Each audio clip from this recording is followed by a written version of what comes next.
Gadano, ¿cómo le va? Bienvenido, buen día, ¿cómo está usted? ¿Qué tal, Eduardo? Buen día, un gusto. El gusto es nuestro de poder compartir estos minutos al aire con usted. Bueno, obviamente que estamos todos preocupados por lo que está pasando con esta invasión de Rusia a Ucrania y con lo que se ha dado en las últimas horas, en los últimos días, con algunos bombardeos, algunos ataques rusos a la central nuclear de Zaporizhia, allí en Ucrania. ¿Cuáles son las consecuencias, Gadano, que podría tener alguna fuga en alguna de estas plantas nucleares que están allí en la zona del conflicto? Bueno, bien, digamos, dos cuestiones ahí. En primer lugar, bueno, en el caso de Zaporizhia concreto, por suerte no hubo, digamos, ningún impacto importante en la zona del reactor. Digamos, los incendios estuvieron fuera de la zona del reactor, en oficinas administrativas y en un centro de entrenamiento. El reactor, por otra parte, está protegido, digamos. El reactor tiene que todos los reactores en el mundo. Zaporizhia es una central muy grande, tiene 6 reactores, o sea, tiene el doble de reactores que todos los reactores que hay en Argentina, para que nos demos una idea, de todos los reactores de potencia. Y los reactores tienen una protección que llamamos contención, que está pensada con un doble sentido, para contener eventuales fugas o eventuales problemas que haya en el reactor, desde problemas menores hasta una fusión del núcleo, y contener el material radioactivo que sale del reactor para que no salga al ambiente. Y a la vez, al revés, digamos, proteger al reactor de acciones malevolentes de seres humanos. Con lo cual el reactor está diseñado para recibir impactos. Por supuesto, si alguien tiene intención de, digamos, romper el reactor y, hablando un poco coloquialmente, y tirarle 10 cohetazos al reactor, el reactor finalmente va a ceder, la contención finalmente va a ceder y va a colapsar.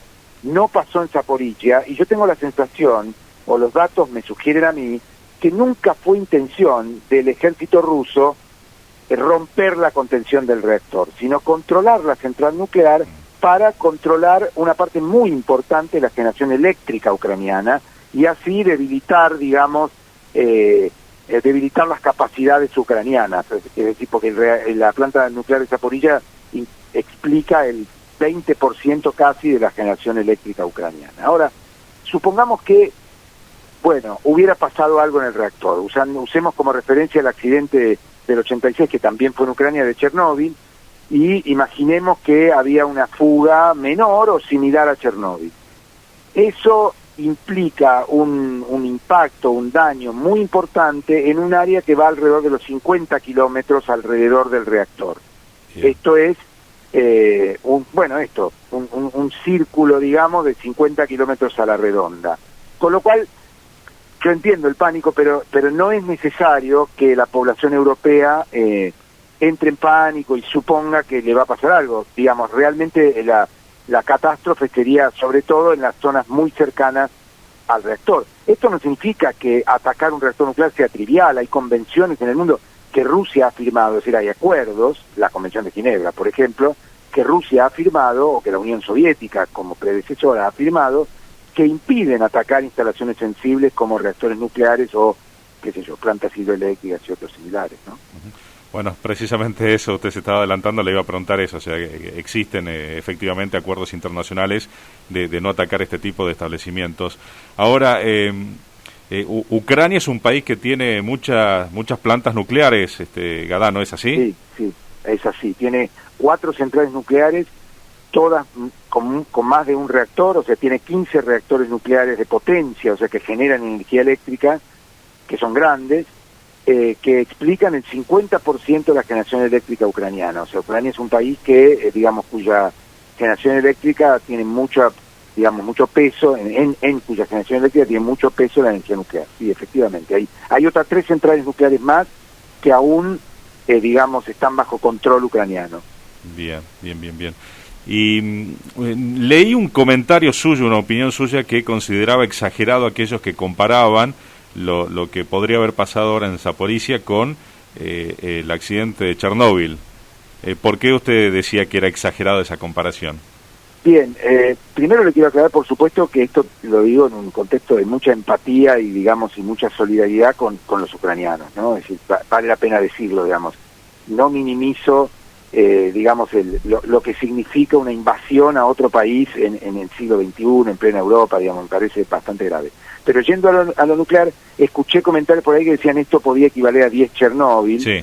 y la verdad es que no hay mucha base para eso. Yo entiendo que, digamos, y soy solidario con el presidente ucraniano que trata de pedir la solidaridad del resto del mundo, y entonces, bueno, puede ser que en ese fragor, digamos, se planteen estas cuestiones, pero la verdad es que no es así, digamos, ¿no?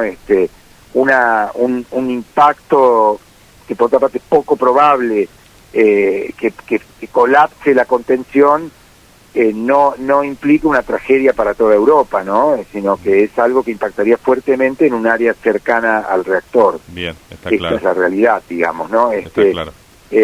Otra cosa, por supuesto, son las armas nucleares, pero eso es otro, bueno, es otra cosa, digamos. No, seguro que sí. Nucleares. Precisamente sobre ese tema, como última pregunta, Gadano, ¿cuáles son los países que ya en los últimos años tienen un potencial importante en cuanto al desarrollo de armamento nuclear? Y si usted considera que existe un riesgo, con esta tensión que hay entre Rusia y Occidente, de que se desate una guerra nuclear. Claro, bueno, ahí sí estaríamos hablando de una tragedia global, ¿verdad? O sea, en ese caso sí sería un problema serio. Países con armas nucleares hay 9 en el mundo, países que disponen de armas nucleares hay 9, 5 están autorizados por el Tratado de No Proliferación Nuclear, que es un tratado que se firmó en la década del 70, que son los 5 miembros permanentes del Consejo de Seguridad de Naciones Unidas, o sea, los 5 ganadores de la Segunda Guerra Mundial. Esto es Estados Unidos, Rusia como heredera de todos los derechos de la Unión Soviética, el Reino Unido, Francia y China. Y luego hay 4 más que no adhieren al Tratado de No Proliferación, es decir, no lo firmaron, y que tienen armas nucleares, que son India y Pakistán, Corea del Norte e Israel, ¿no? India, Pakistán e Israel, y probablemente Corea del Norte, de la que se sabe menos, tienen lo que se llama armas tácticas, es decir, armas de menor alcance y de menor poder destructivo, que igual es mucho, pero menor poder destructivo. Los otros tienen además armas estratégicas, que son armas de mayor alcance, de mayor autonomía, de mayor capacidad de burlar defensas y sobre todo de muchísimo poder destructivo. El 90% de las armas nucleares están en manos de 2 países, de Estados Unidos y de Rusia. Rusia no solo es un país con armas nucleares, sino es una potencia nuclear.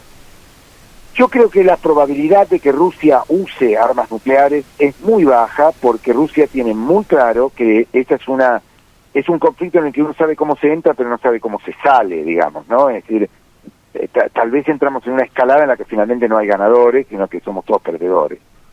Puede ser, digamos, no puedo negar la probabilidad de que eso ocurra, porque Rusia, digamos, si usted me preguntaba hace 3 meses si iban a pasar las cosas que están pasando, yo le hubiera dicho que no, pero creo realmente que la probabilidad es más que baja. Ahora, sí le sirve a Rusia ser un actor nuclear importante como ventaja estratégica para limitar la intervención de la OTAN en el conflicto. Porque Rusia, el mensaje gestual que manda, por decirlo de alguna manera, es decir, bueno, ojo, porque yo tengo armas nucleares, me puedo volver loco y usarlas si vos intervenís en Ucrania. Eso también limita a Rusia, o sea, yo creo que eso limita a Rusia a no avanzar más allá de Ucrania, porque una cosa es Ucrania, pobre Ucrania, le ha tocado estar donde está, y otra cosa es Polonia, por ejemplo, que es un país miembro de la OTAN, claro, y miembro de la Unión Europea. Y que podría haber una reacción. Las armas nucleares claro, sirven de limitante, me parece a mí, bien, más que todo, para ambos lados, ¿no? Podría ser una especie de guerra fría nuclear. Una especie de guerra fría nuclear. Se conocía, digamos, la limitante nuclear se la conocía se la llamaba destrucción mutua asegurada, que en inglés es Mutual Assured Destruction, o sea, MAD, que significa loco en inglés. Pero bueno, la destrucción mutua asegurada sirvió como una, digamos, autolimitación por parte de las potencias en la Guerra Fría para no liquidarse, porque nadie ganaba ahí, ¿no? Está Entonces, claro. realmente, me parece que aquí, salvando las distancias, funciona lo mismo. O sea, Rusia va a amenazar con que tiene armas nucleares todo el tiempo, va a amenazar con la guerra nuclear, con que esto, para que la OTAN sea prudente, y lo logra, porque la OTAN efectivamente es prudente. Bien. Gadano, ha sido muy amable por estos minutos con LB12, que tenga buen día. Hasta luego, buen día.